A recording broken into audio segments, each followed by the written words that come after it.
Continuamos en este programa Sangre Argentina que se emite por la 92.3 Radio Municipal de acá de la ciudad de Carlos Tejedor y tengo el agrado, el privilegio de estar telefónicamente hablando con una payadora de ley, con una mujer que ha hecho una carrera extraordinaria a lo largo de tantos años, ha recorrido nuestro país como también el Uruguay y otros lugares del mundo llevando la bandera flamante de la payada argentina.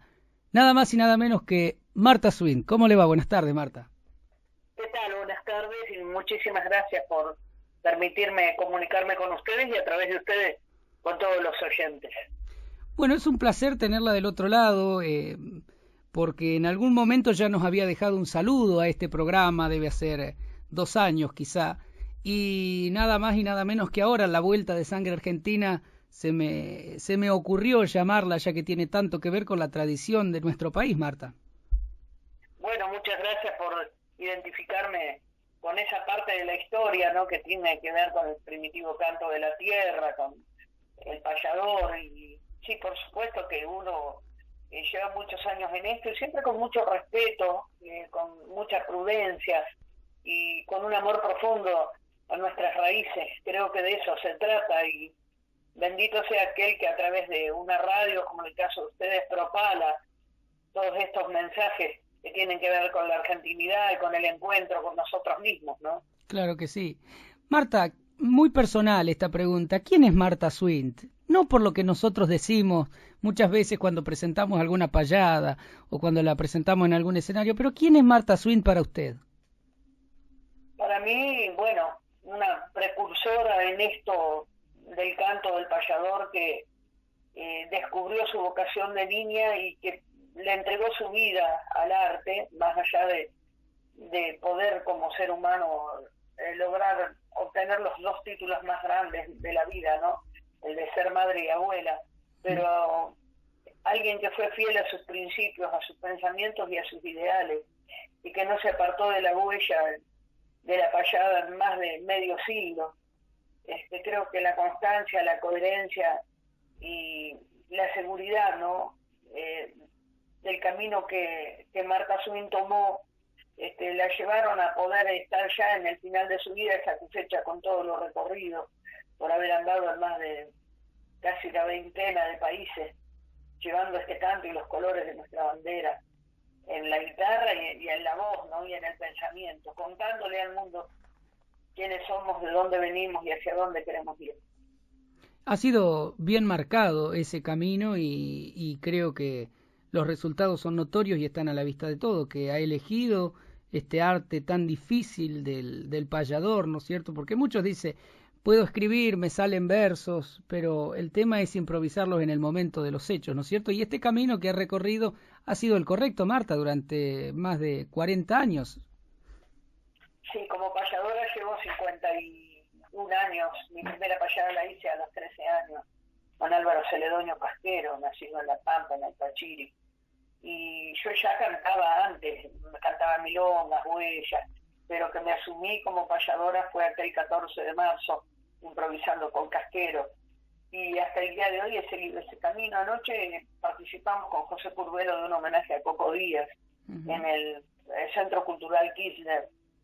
Y yo miraba, ¿no?, esa foto inmensa de Coco en el escenario, y a sus hijos, y a Peteco, y bueno, y estaba Pajarillo, y estaba Venegas, y todos los que fuimos sus compañeros. Y yo pensaba que Coco no vino en vano, ¿no? Si pudo dejar la posta en manos de quienes hoy, los que fuimos sus amigos, sus hijos, sus afectos, podemos seguir honrando su nombre. Y se me caían las lágrimas, pensaba, ojalá el día que yo falte, mis hijos y mis nietos no sientan vergüenza de mí, ¿no? Y puedan decir que tuvieron una madre, una abuela que se jugó por lo que creía. Creo que es el mejor homenaje y el mejor premio que nos puede dar la vida. Claro que sí. Marta, usted le ha interpretado, o mejor dicho, le ha inventado payadas a un sinfín de cosas, a un montón de cosas, pasando por todos los temas, desde religión hasta el mismo tradicionalismo, hasta inclusive creo que alguna que otra la política. ¿Cuál es dentro del arte de la payada lo que más ha persistido de todos estos temas? El tema social, sin lugar a dudas. Yo soy hija de una sirvienta y de un obrero ferroviario y jamás me hubiese permitido traicionar a mi clase. Yo pertenezco a la clase obrera, a la clase trabajadora. Yo pertenezco al bando de los vencidos por un sistema que no tiene respeto a veces ni siquiera hacia sus muertos, como los que blasfeman contra los chicos de Malvinas, contra muchos aborígenes que fueron y siguen siendo saqueados. Yo siempre estuve en el bando de los vencidos, pero con la absoluta seguridad de que tenía que ser, desde mi humilde lugar, la voz de los que estaban callados, de los que no tenían posibilidades de subir a un escenario y reclamar por jornales dignos, por abuelos jubilados que luego de una vida no tengan que vivir con una miseria. Mi trabajo, amén de la payada, es un trabajo social. Estoy en este momento con un grupo de payadores, tenemos comedores que asistimos, yo en mi caso en Mar del Plata, los otros payadores en sus respectivos lugares de origen, porque yo les inculqué a estas nuevas generaciones lo que dice la palabra de Dios, ¿no? Que la fe sin obras es algo muerto. Y creo que nuestra prédica como payadores, si no la llevamos a la práctica, también es algo muerto. Ahí mencionó a Dios. Marta, ¿usted cree en Dios? ¿Es católica o tiene alguna religión? Soy cristiana, sí. Soy cristiana profundamente y creo que Jesús es el Hijo de Dios. Y traté se ríen muchas veces porque me llaman, me preguntan, ¿qué estás haciendo? Le estoy haciendo mandados a Dios, porque todo lo hago en su nombre, vivo haciéndole mandados a Dios. Donde Dios me dice que tengo que ir desde el corazón, no grandes cosas, porque no tengo la posibilidad de hacerlas, pero acercando remedios, hemos hecho con los chicos jornadas, por ejemplo, payadas por frazadas, aquí en Buenos Aires, y hemos salido de noche a repartir entre los indigentes que duermen a la intemperie en invierno esas frazadas, payadas por comida, en fin, estamos siempre, y en mi caso en Mar del Plata yo tengo a mi cargo la asistencia de 5 comedores, y del Hospital Materno Infantil también conseguimos ropa para los bebés, para los niños, y así cada payador en su lugar, David Tocari y Genaro en San Vicente, Manuel Gaboto en Dolores, Curvelo en Avellaneda, Lalán en Chascomús, todos le hacemos mandados a Dios. Cristian Méndez en Balcarce, a quien tengo que agradecerle que a veces me manda bolsas de papas, zapallos, cebollas, que repartimos entre la gente de los comedores. Me imagino la satisfacción enorme que debe dejar eso, ¿no es cierto, Marta? Sí, porque es un trabajo anónimo, un trabajo que... A ver, yo para tener el poquito nombre que tengo en esto tan humilde que es la payada, no preciso colgarme un cartel, ni practicar una filantropía promocionada. ¿Se entiende lo que quiero decir? Sí, claro. Pero a mí la satisfacción mía es, por ejemplo, yo he dado clases en colegios caros de Mar del Plata, clases de literatura, y esos colegios caros, en lugar de pagarme la clase, los alumnos me juntan zapatillas. Entonces, cuando termina la clase, los mismos chicos, a veces los mismos padres, los llevan a los comedores, y la satisfacción mía es ir y ver a mis cebollitas ahí patinando entre el barro con zapatillas adidas. Porque como son colegios caros, son zapatillas caras. Claro. Bueno, es hermoso hacerle mandados a Dios. Qué filosofía, ¿no, Marta? Porque hoy día, donde el mundo está cubierto por una mezquindad terrible, que todavía existan personas que se pongan este poncho es algo extraño, ¿verdad? Pero es hermoso porque somos muchos. Lo que pasa es que nadie habla de estas cosas, pero yo soy un granito de arena más, ¿no? Pero yo tengo referentes míos. Hay una señora en Mar del Plata, uno de los comedores, el comedor de los niños, que justamente Julio Bazán va a ir a hacer un programa conmigo ahí la semana que viene. Ese programa que viste desde mi villa o aquí en mi villa, no sé si lo ven ahí en Carlos Tejedor. Y bueno, Mabel tuvo la enorme desgracia de perder a una de sus hijas, y yo fui al velorio, al entierro de su hija, y al otro día Mabel, secándose las lágrimas, estaba pelando papas y cortando zanahorias y verduras para cocinar para 56 niños, y había enterrado a su hija el día anterior. Entonces Dios me da la posibilidad de estar ante esos seres superiores a mí. Yo no llego a eso, pero no tengo ni para atarle los cordones de los zapatos a tantas Mabeles y a tantas mujeres que hacen un sacrificio diario, porque a veces las mujeres nos quejamos que tenemos que cocinar para 2, 3, 4 integrantes de la familia. Hay que estar todos los días inventando para que otros coman con precarias condiciones, porque a veces me llaman, se nos terminaron las papas, no tenemos aceite, no tenemos tomate, y yo me desespero por conseguirlo, ¿no? Gracias a Dios tengo un grupo conmigo trabajando que son extraordinarios.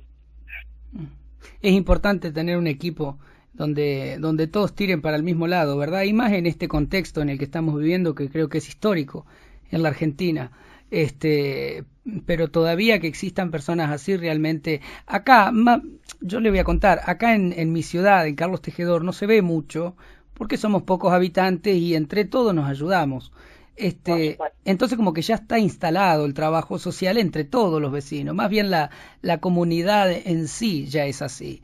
Maldita sea. Claro, y entonces en ciudades grandes como la que usted me está nombrando, Mar del Plata, Avellaneda y demás, es como que está más visible si se quiere, y por otro lado más oculto también, ¿verdad? Porque mientras más visible está, uno puede ayudar, pero hay que llegar a lo oculto también, lo que está escondido, lo que la gente no quiere decir, y un montón de cosas y problemas que se suscitan mediante van pasando los días. Sí, si usted camina, por ejemplo, por Buenos Aires, es de terror. Es de terror ver familias enteras que si tuviesen que pagar un alquiler no comen. No comen. Entonces, ¿qué pasa? Duermen abajo de los puentes, duermen unos niños, unos ojitos, unas caritas tremendas, ¿no? Y sumado a eso, otro flagelo que lamentablemente nosotros no podemos combatir, pero que ataca a niños en condiciones precarias, es el flagelo de la droga, que termina matándolos, ¿no? Es muy dura la vida, es muy dura, y si no la dulcificamos a través de buenas acciones. Yo siempre le recuerdo una octava de Martín Castro, el querido y genial Martín Castro, sí, a quien tuve el honor de conocer. Martín decía: yo duermo toda la noche con mi ser en armonía, convencido que en el día no hice ninguna maldad, y me despierto pensando en serle útil a cualquiera. Yo no le pongo frontera a la solidaridad. Qué maravilla, ¿no? Y si se quiere, qué fuerte lo que menciona, ¿no? Sí, porque creo que dormir toda la noche sabiendo que uno no hizo ninguna maldad es privilegio de pocos en este mundo en donde la maldad está a flor de piel. Yo a veces pienso, por ejemplo, el que roba, el que mata, el que estafa, cuando se va a dormir y apoya la cabeza en la nada, ¿podrán dormir realmente como dormimos nosotros? Yo creo que... Sin ser ricos, teniendo poco, ya no pedimos más que lo que necesitamos. Cualquiera que tiene más de lo que necesita es un estafador. Así lo siento y así lo pienso. Si yo tuviera en mi placar 50 pares de zapatos, soy una estafadora, porque seguramente debe haber por lo menos 45 que andan descalzos. Cuánta verdad y qué gusto escucharla hablar de esta manera, ¿no? Y de este tema que muchas veces las políticas y las situaciones y la gente que está tan enroscada en la maldad y en el egoísmo, en pensar en uno mismo, no se atreve a mencionarlo, o muchas veces no se atreven porque no quieren simplemente, ¿no es cierto? Y realmente me pone en mucho gusto, en mucha gracia saber que personas como usted están fomentando la ayuda social y el trabajo para la otra persona, ¿no es cierto? Yo creo que si no nos ayudamos entre nosotros estamos perdidos. Hace falta más que nunca en este momento que la solidaridad sea más que una palabra. Pero hace falta desesperadamente que así sea, en todos los órdenes. ¿No le pasa, por ejemplo, que escucha por canales de televisión o en radio, hay que ser más empático y lo dice una persona que es sumamente egoísta? Sí, suele suceder eso.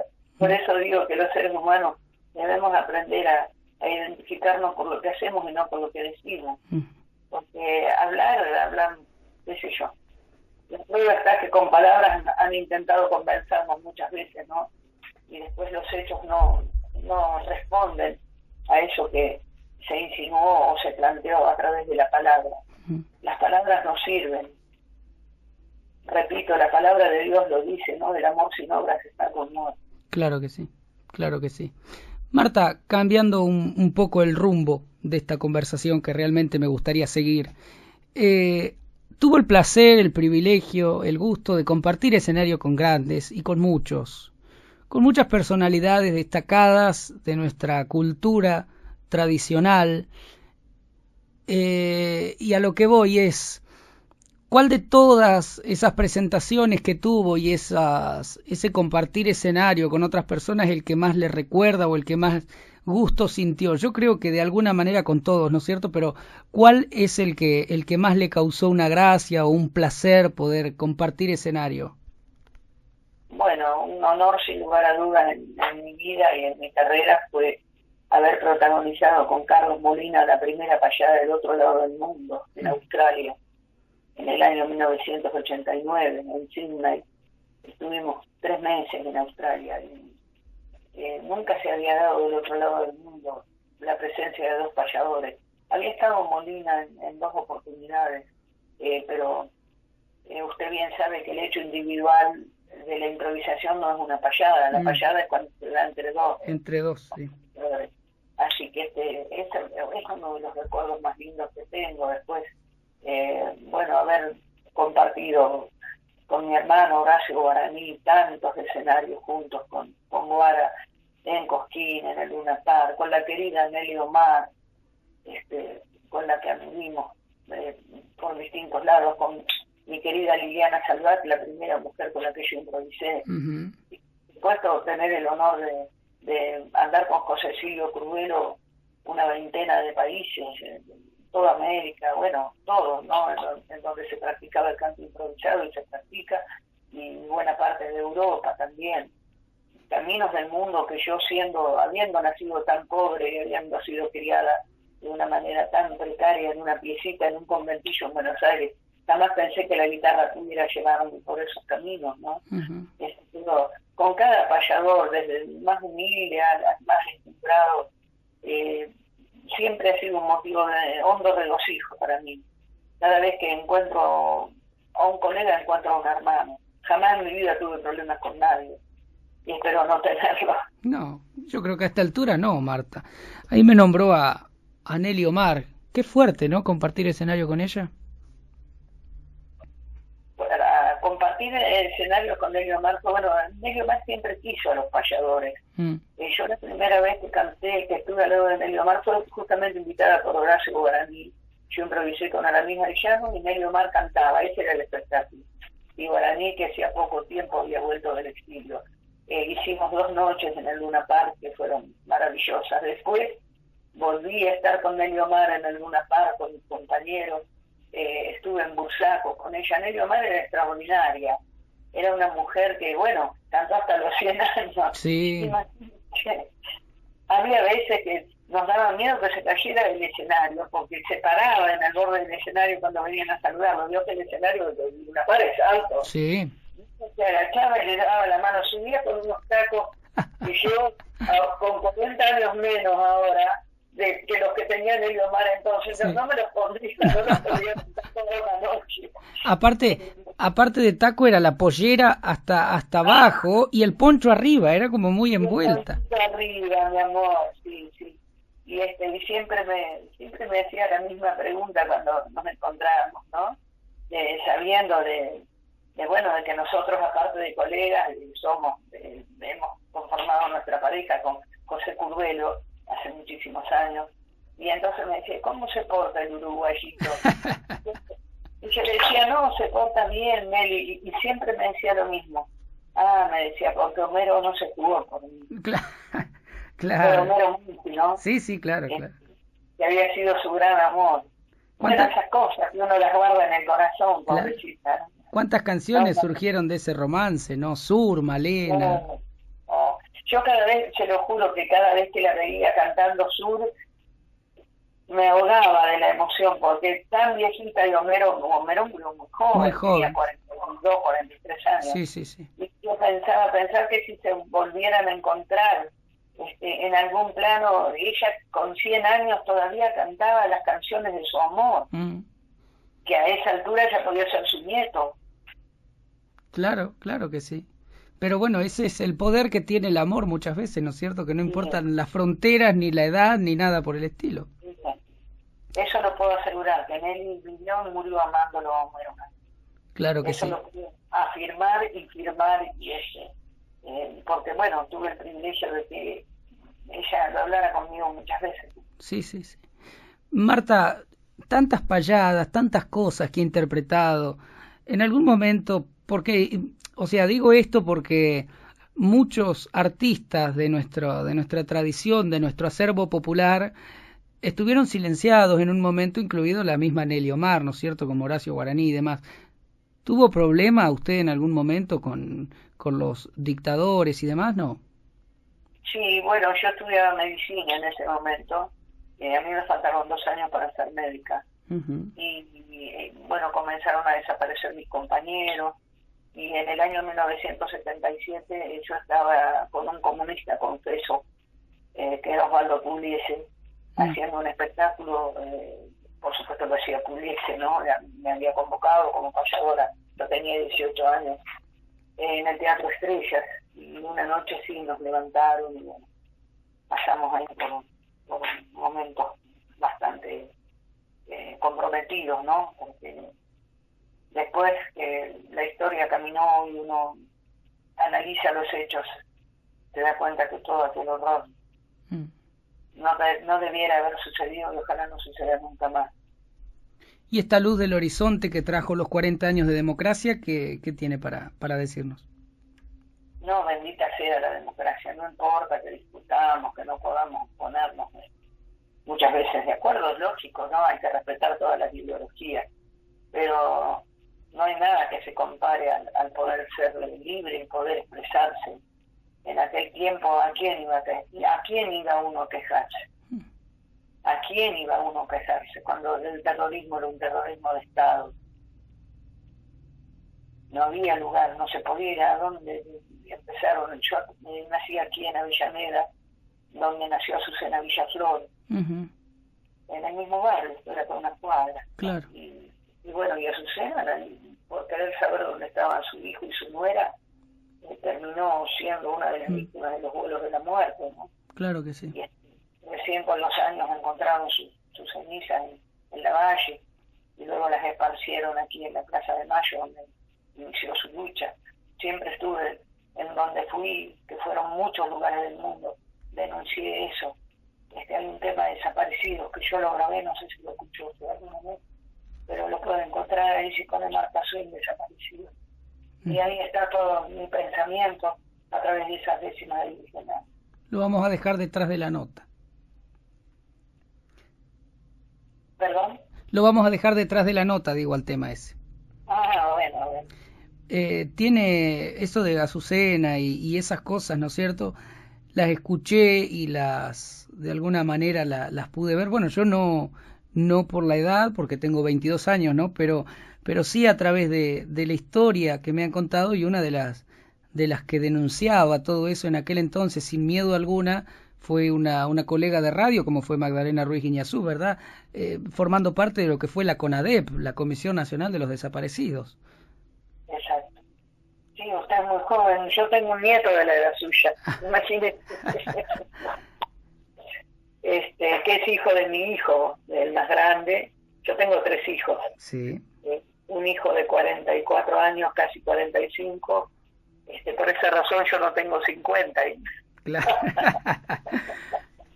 Y tengo 2 hijas, mis hijas son abogadas, una es funcionaria en el Poder Judicial y otra es abogada en Mar del Plata. Y 3 nietos, un nieto de 22 años, una nieta que cumple 15 ahora el mes que viene, y un enano de 9 años que me tiene loca. Es mi vida. Qué lindo, que, bueno, qué lindo, qué lindo, ¿no? Poder decir presente cuando uno es joven y comprometerse de alguna manera con este movimiento, ¿no? Para mí, cuando estaba terminando el secundario y demás, me decían, pero ¿por qué te metes con el folclore? Si ya no se escucha más. Pero eso tuvo una revolución en los 60, ya quédate tranquilo, escuchá la música actual. Y yo siempre fui en contra de la corriente, porque a mí me decían eso y yo decía, no, pero si no se escucha voy a hacer que se escuche. Lo voy a pasar, voy a difundir, me voy a comprometer y me comprometí.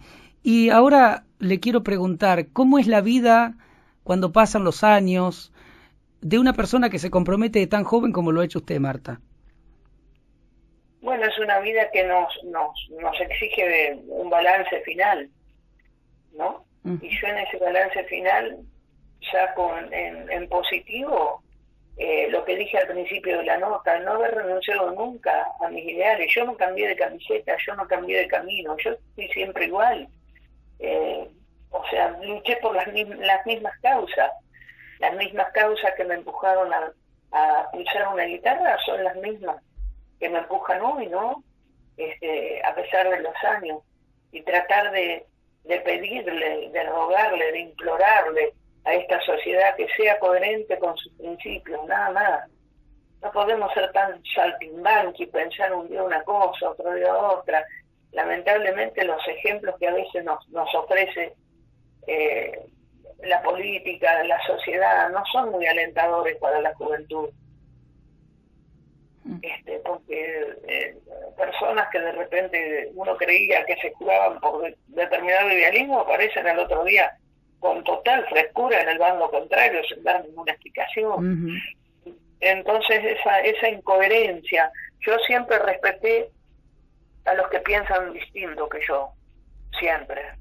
Lo que no me merece en la menor atención es los que sienten distinto.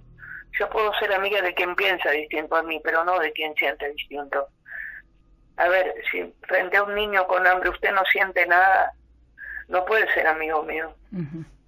Después sea lo que quiera, radical, peronista, anarquista, lo que quiera, crea en Dios, no crea, pero si los dos sentimos lo mismo frente a una realidad que conmueve, podemos luchar juntos.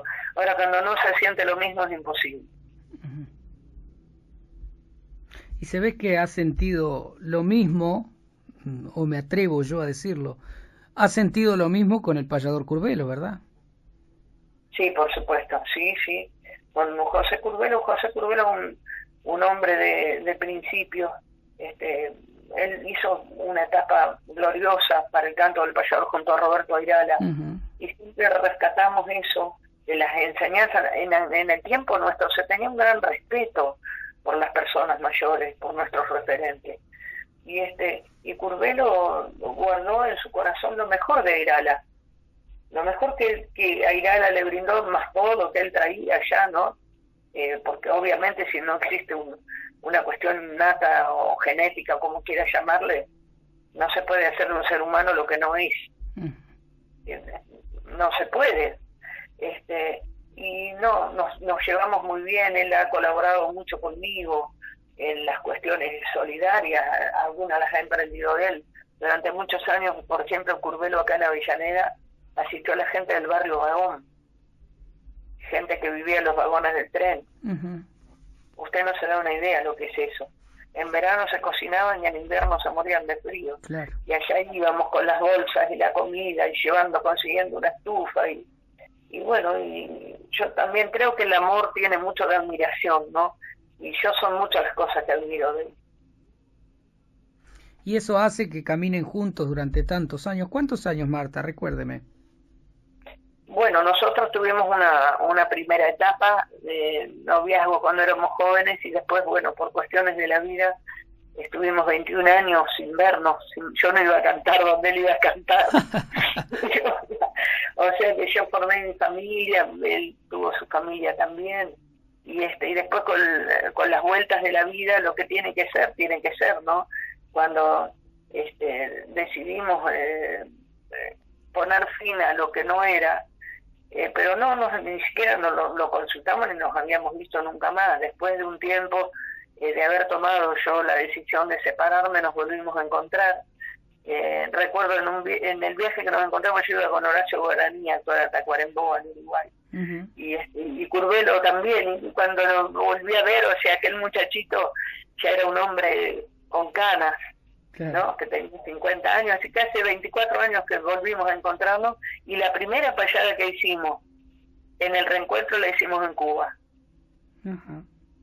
Enviados por la Cancillería Argentina, increíble. Terrible, ¿no? Qué fuerte estas historias de amor que surgen, ¿no? Después de un tiempo de silencio, si se quiere de alguna manera, ¿no? Un cambio de rumbo, pero que la vida los haya unido nuevamente es algo muy fuerte y creo que a no todos le pasa. No, y yo deseo que les pase, que si alguien guarda en su corazón la imagen o el recuerdo de un primer amor. El otro día, ayer, estaba mirando unas fotos de Virginia, la hija de Horacio Guaraní, uh-huh, que también estuvo de novio con Carlitos, fue su primer amor, ¿no? Y después cada uno tomó su rumbo y no se vieron nunca más. Y pasaron como 30 años, y un día va Virginia a Saladillo, porque la mamá de Virginia, Juanita, la esposa de Guaraní, era de ahí de Saladillo. Sí, sí. Y va al cementerio, y se larga un temporal, estando Virginia en el cementerio, entonces empezó a correr entre las tumbas y por ahí se lo choca Carlitos, que venía. Conclusión, se casaron. ¡Ay!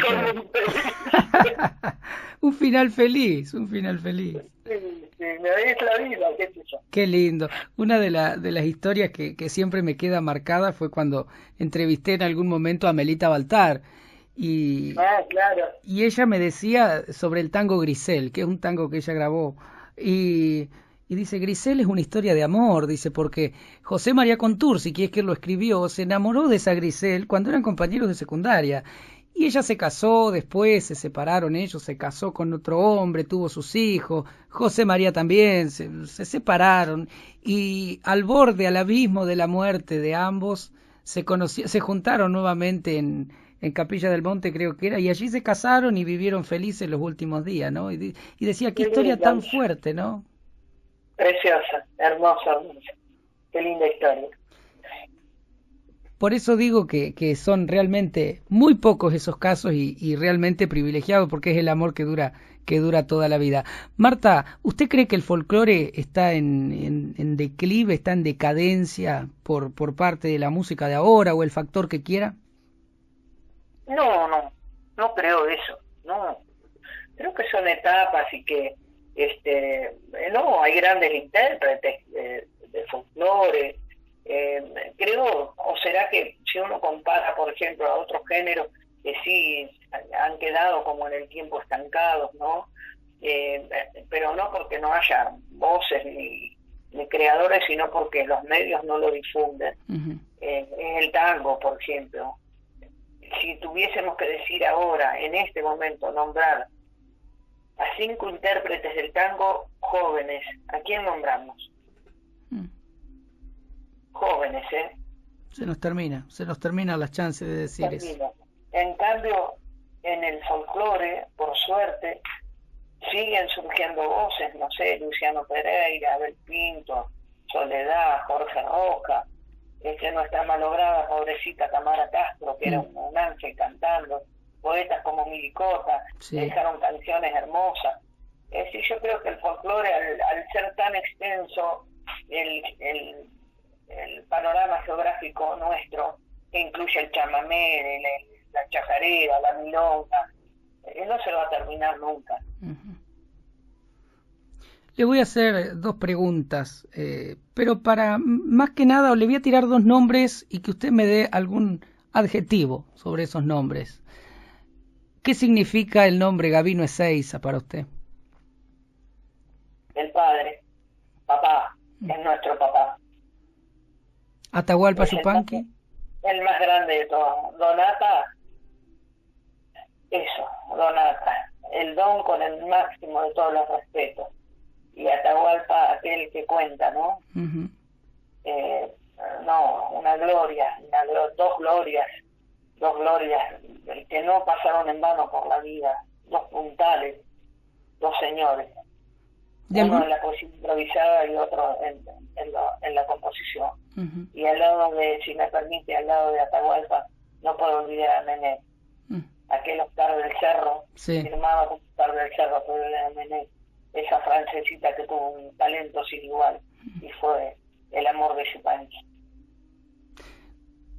Qué cosa, ¿no? Si se quiere pensar este camino que se marcó no hace tantos años, porque el apogeo, el auge máximo del folclore sabemos que fue en los 60, pero también sabemos que un tiempo antes ya andaban este negro Gabino Ezeiza, ¿no? El querido y recordado, y ya andaba también Atahualpa por ahí, cambiándose de Tucumán, de Peregrino, cambiándose de diferentes lugares, ¿no? Y moviéndose en nuestro país. Y nos ponemos a pensar y estamos recién a un siglo de eso.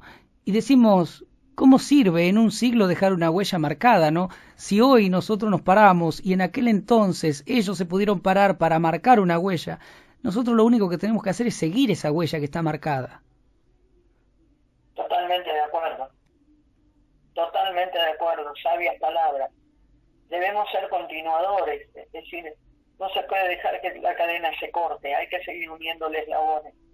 De eso se trata.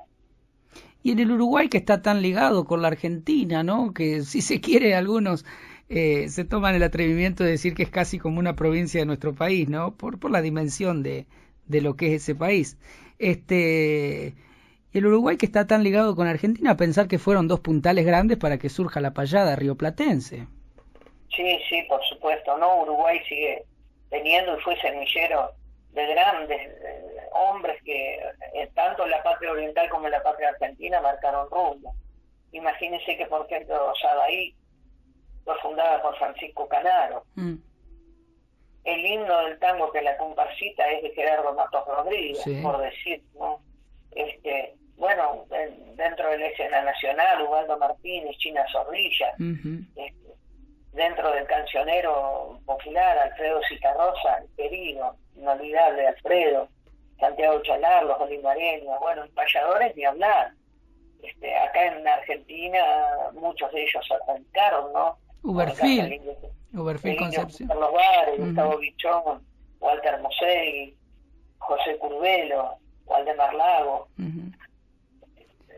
El Tape Chaná, que se nos fue ahora, hace poco. Sí, pobrecito, pobre Tape, sí. Yo improvisé con él en el Prado, una de las últimas payadas que Tape hizo. El otro día la publiqué, me animé a publicarla porque una payada muy sentida en donde el Tape le agradece a Dios por la familia que le dio, ¿no? Por el apoyo que le estaban dando en ese momento. Puede ser casi como payada despedida del Tape, ¿no? Sí. Y cuando hablamos del Tape decimos también un compañero de ruta del Tape fue Uberfil Concepción. Sí, mi querido Uberfil, gran compañero, y con sus 70 y tantos largos. La otra vez estuvimos improvisando con él en Castelli, y cambiábamos de métrica, y bueno, me paseaba por un lado y por el otro. No, un hombre con un talento muy contrapuntero, muy querido. Todos como hermanos mayores para mí. Hablando de casi esa relación de hermanos, ¿no? No puedo pasar por alto con usted al querido Jorge Alberto, ¿no? Jorge Alberto Socodato. No, Jorge Alberto, bueno, Socodato es una luminaria en esto de la payada. Aparte, cuando nos conocimos yo tenía 8 años y Socodato tenía 20, 21. Claro. Y mi madre, nacida en la zona de Bolívar, Juan Francisco Ibarra, yo tengo toda mi familia por parte de mi madre ahí. Lo consideramos su coterráneo. Y cada vez que tenía un contrapunto lo vivaba, vamos, Soco, vamos, Soquito, vamos. Y yo después con los años fueron unos contrapuntos que vimos que nos mataban, sí, en algún sentido, ¿no? Sí, y siempre lo respeté y lo admiré muchísimo. Una buena persona, aparte un gran ser humano. Hay una de las payadas que siempre me piden en este programa y es precisamente la que está usted con Liliana Salvá y con el Soco. La que se dan de lo lindo ahí. Usted un montón de yuyo en el medio de la pampa. Sí. No va a ser el primer paisano que me cargo al hombro también, ¿no? Ay, sí. A mí conmigo no van a poder, dice esta palabra, se defiende ahí. No, fue muy bueno eso, de poder acompañar a Soco, ¿no? Él es grande. Nosotras ahí medio lo peleamos para darle un motivo al contrapunto, nada más. Claro. Pero lo queremos y lo respetamos mucho. Claro que sí. Bueno, Marta, hemos hablado un montón de temas, ¿no? Ahora yo quiero dejarle un espacio para que usted pueda dirigirse a la sociedad actual. Hablo en todo sentido, vea lo social, político, religioso, cultural, tradicional, y que le deje algunas palabras a esa gente que ha apostado por este movimiento, por este folclore, por esta continuidad que ya estábamos mencionando, por seguir esta huella a lo largo de tantos años y que lo sigue haciendo al día de hoy. Va mi abrazo de amistad. Como no me cuesta esfuerzo, he de improvisar un verso por la solidaridad. Y a toda la sociedad, los que quieran escucharnos, los que quieran apoyarnos, yo le pido por favor de que apuesten al amor, que el amor podrá salvarnos, que se termine el dominio que tal vez venga de lejos, el que somete a los viejos y el que arrincona a los niños. Apelo yo al raciocinio de los que luchando están para pedir con afán que termine la pobreza, para que haya en las mesas un buen pedazo de pan. Gracias por la transmisión que hago a través de un programa. Lo siento como una llama, lo siento como un tizón. No sé si esta vocación tendrá o no tendrá valores, como hacen los payadores. Quiero recorrer la pista por los tradicionalistas y la gente del folclore. Tal vez nos pueda salvar el gran milagro del canto con ese amor sacrosanto que nadie podrá negar. Si esta patria es un altar, en ese altar mi oración yo pongo en esta ocasión, con el más profundo anhelo pidiendo a Dios desde el cielo que nos dé su protección. Y ya voy a terminar. No ocuparé más minutos, más de este encuentro disfruto y nunca lo he de olvidar. Mi abrazo les quiero dar hoy con un profundo amor, con respeto y con valor, antes de llegar al fin. Les hablaba Marta Swift para Carlos Tejedor. Un placer enorme poder haber compartido estos minutos con usted, Marta. Un beso. Muchísimas gracias y que Dios la bendiga mucho. Igualmente a usted. Estábamos hablando con Marta Swint, más que conmovido por aquellas palabras de esta gran payadora.